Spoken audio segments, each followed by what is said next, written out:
మీరు కుటుంబంలో ప్రేమకు విలువ ఇవ్వండి.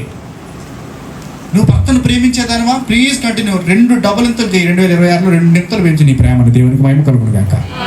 అన్న 2 నింతలు చేయమన్నాడు, చూసుకుని రేపు నుంచి అంటారేమో. అలాగని ఎక్కువ వండి పెట్టడం కాదు. ఎక్కువ వండి పెడితే నీ భర్త మళ్ళీ లావ్ అయిపోతాడు.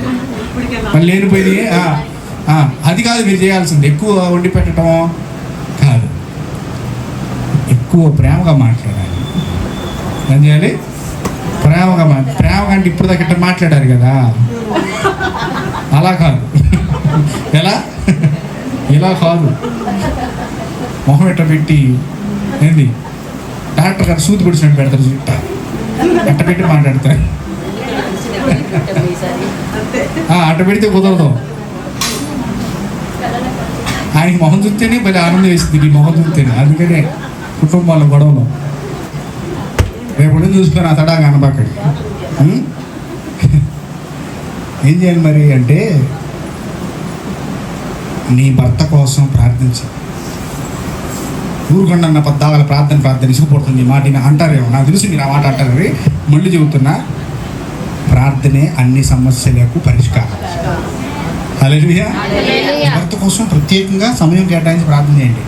ఎందుకు తెలుసా? నీ భర్త కింగ్ అయితే నువ్వు క్వీన్. అతను రాజు అయిపోయాడు అనుకో, నువ్వు రాణిగా ఉంటావు. కాబట్టి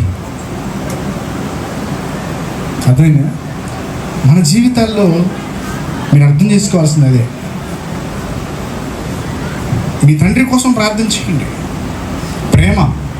తల్లి కోసం ప్రార్థన చేయండి. నీ రక్తం పంచుకొని పుట్టినటువంటి నీ బిడ్డల కోసం నువ్వు ప్రార్థన చేయాలి. మరి ఎక్కువగా ప్రార్థన చేస్తే మరి ఎక్కువగా దీవించబడతారు. మరి ఎక్కువగా వాళ్ళ కోసం నువ్వు పరితపిస్తే దేవుడు పరితపిస్తాడు. ఎందుకంటే ఆ ప్రేమను పెట్టింది నీలో ఆ దేవుడే. ఆ దేవుడు పెట్టిన ప్రేమనే నువ్వు ఏం చేస్తున్నావు? పురిగొలుపుతున్నావు, వృద్ధి చేస్తున్నావు. ప్రేమను వృద్ధి చేయాలని ఆశపడుతున్నావు. కాబట్టి ఆ దేవుడే నీ ప్రేమకు దీవెనను జోడిస్తాడు. ఆ దేవుడే నీ భర్తను ఆశీర్వదిస్తాడు. ఆ దేవుడే నీ బిడ్డలను ఆశీర్వదిస్తాడు. ఆ దేవుడే నీ యొక్క అవసరాలను తీరుస్తాడు. అంతేకాదు, ఆ ప్రేమామయుడే ఆ ప్రేమను నీకు పంచుతాడు. హల్లెలూయా.